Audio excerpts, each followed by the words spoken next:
fellow page turners. Welcome back to the channel. I'm Matthew, the man with a hat who reads, and we're doing another random rambling today. Recently, I finished reading K.J. Parker's The Company.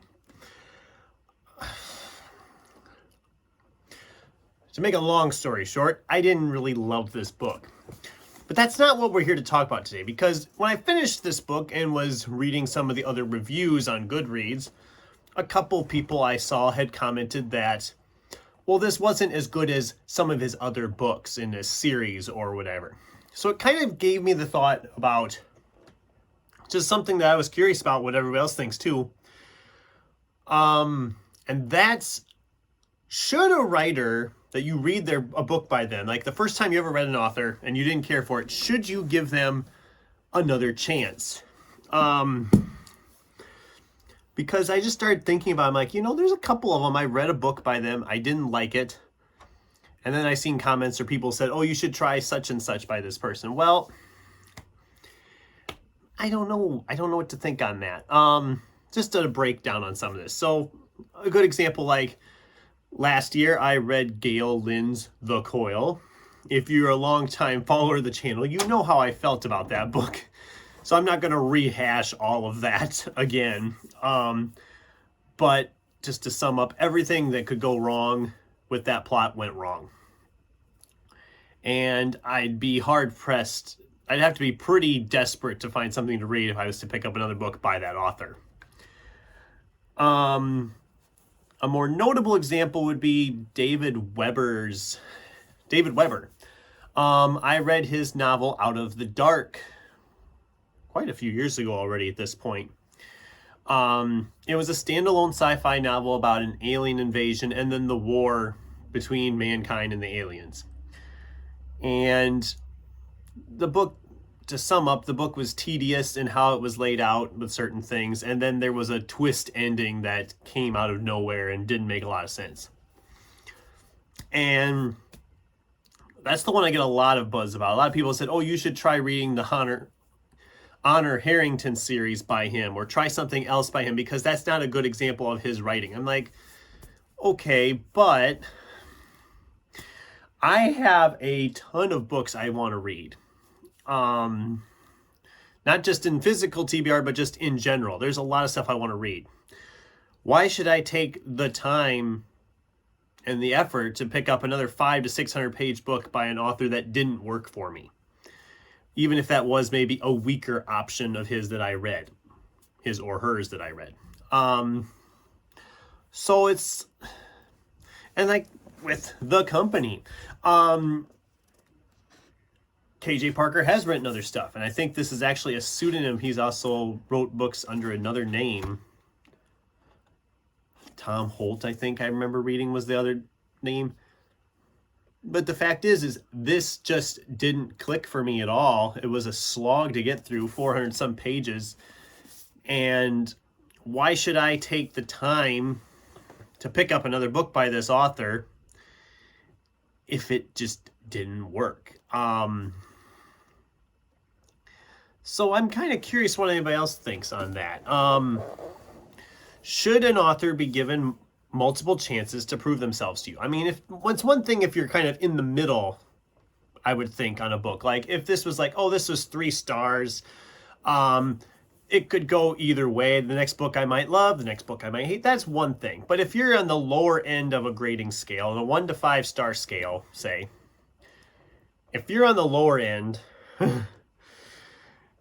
is picking up another book by that author really going to change that too much? I mean, anything can happen. You can go to the opposite. It can go to the opposite end of the spectrum. You can be like, oh, this was amazing. Or it could be just another book that doesn't work for you. And it's unfortunate, because I've had it happen the other way, where you had a book you really loved, and then you read other books by that author, and they don't ever seem to live up to that first book.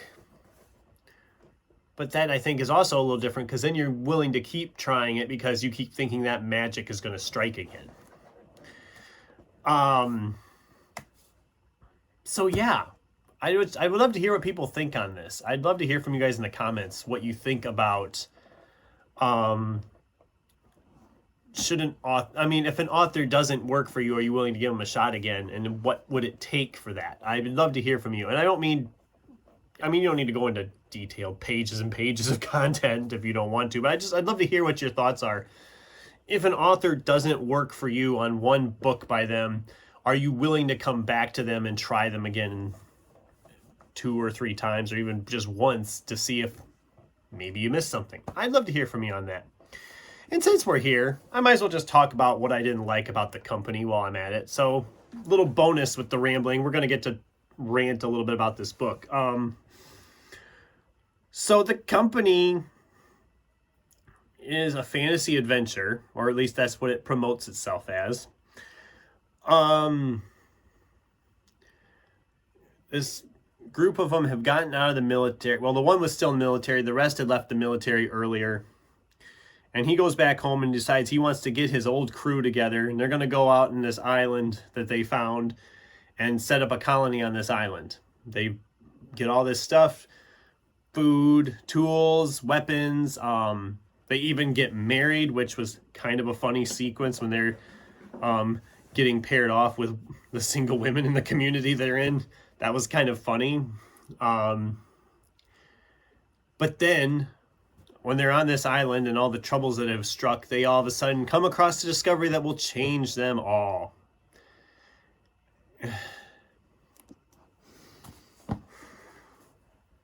Like I said in earlier moments, this book was a slog to get through.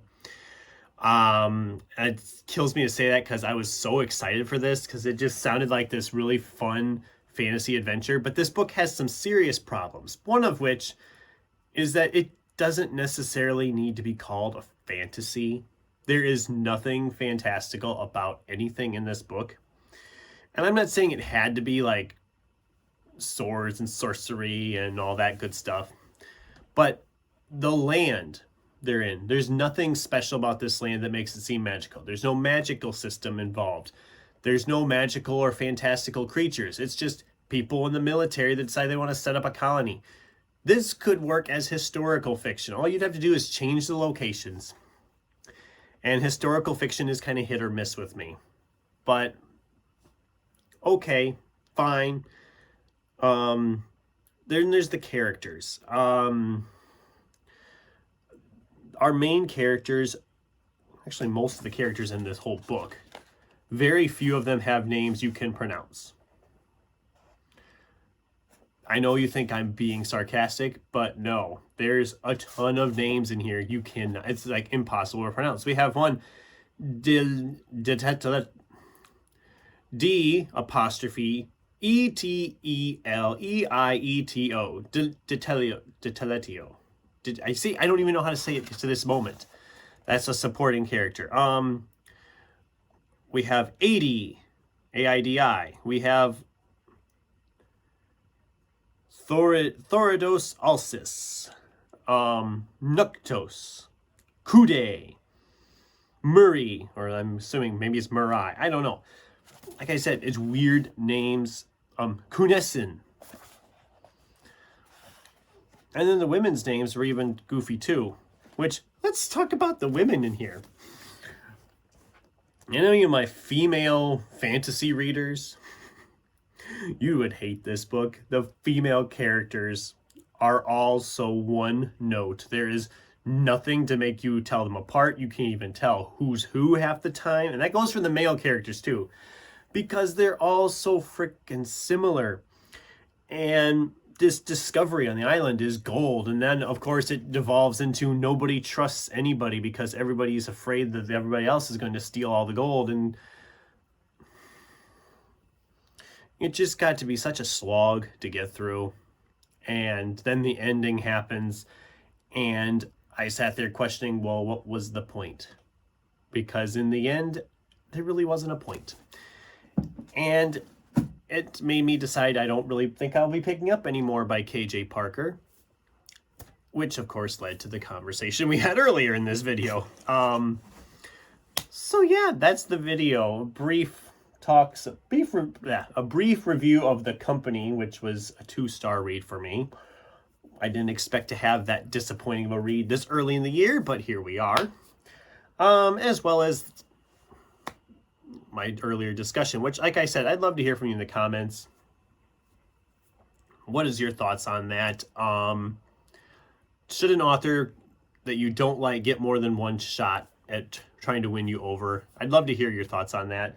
And if you've read The Company, did you like it? Did I just miss the point? I'd love to hear from you on that as well in the comments down below. Thanks for watching, and until next time, keep turning pages.